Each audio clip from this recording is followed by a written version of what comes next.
Здравейте, скъпи приятели! Това е така наречената ни забавна поредица, от която ще научим интересни факти за неща, които не знаем. Този урок, първият, е за логиката.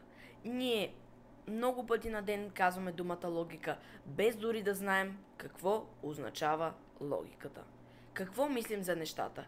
Това е изречението, което всъщност ни обяснява значението на думата логика. И двете ни определящи думи са нещата и мислим. Мислим е логиката, т.е.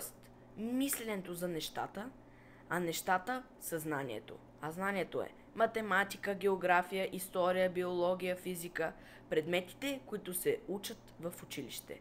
Логиката е рационалното разсъждаване и причината, от която идва и следствието.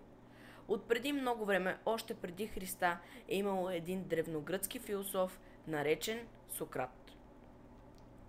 И той си вадил заключения от дадена информация.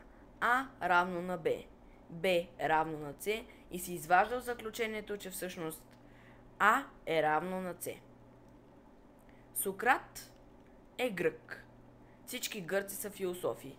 От тези две твърдения или тези две дадени информации можем да заключим както А равно на Б, Б равно на С и А равно на С, което ни е заключението, че всъщност Сократ е философ. Всичкото това в началото. А равно на Б, Б равно на С, Сократ равно на грък и всички гърци са философи е дадена информация, А равно на С и Сократ равно на философ всъщност е заключение. Сократ казва или само истината, или само лъжата. Сократ веднъж казал: или казвам само лъжи, или 2 плюс 2 е равно на 5. Това всъщност какво казва? Че Сократ казва истината или Сократ е долен лъжец. Това е така наречения парадокс, за който ще си говорим в някои от следващите уроци. Компютърът е едно уникално нещо, създадено от човека.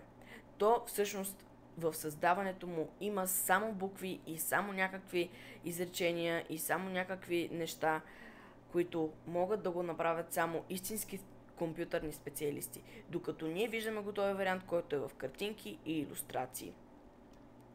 В един скандал или един конфликт или просто обсъждане на някаква дадена тема и задаване на въпроси и отговори, на нас ни трябва логиката, защото тя ни помага да си обстоиме на нашето мнение и т.е.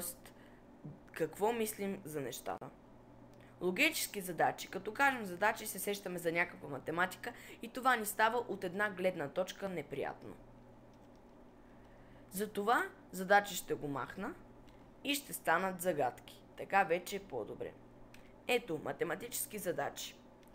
Това е едно уравнение, за което ние му знаем решаването и трябва да приложим знанията си върху него. Тоест знанието, това е нещата. Докато логически загадки.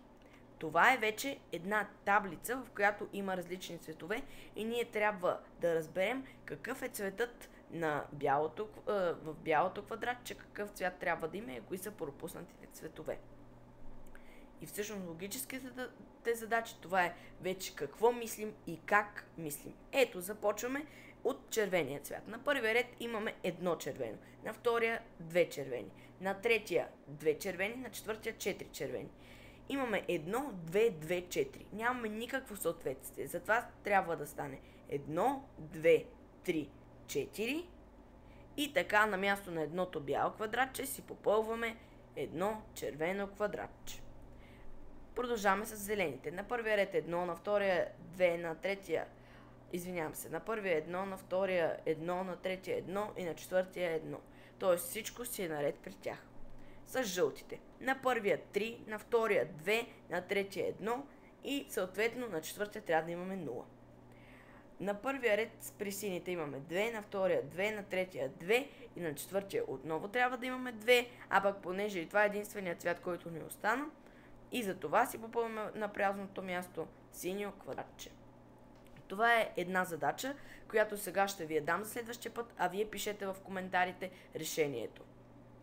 Има 3 кружки в една стая. и 3 ключа, които съответстват за всяка една от кружките. И един човек трябвало да каже кой ключ за коя лампа е. Но той има право на безкрайно много комбинации да включва и изключва ключовете, но има право само на едно влизане в тази стая и да разбере всъщност тогава кой ключ за коя лампа е. Благодаря ви и до следващия път. Очаквайте вторият урок, който е парадокси. И в него се надявам да решиме въпроса с парадокса между Сократ, дали той всъщност е долен лъжец или казва истината. Чао, скъпи приятели!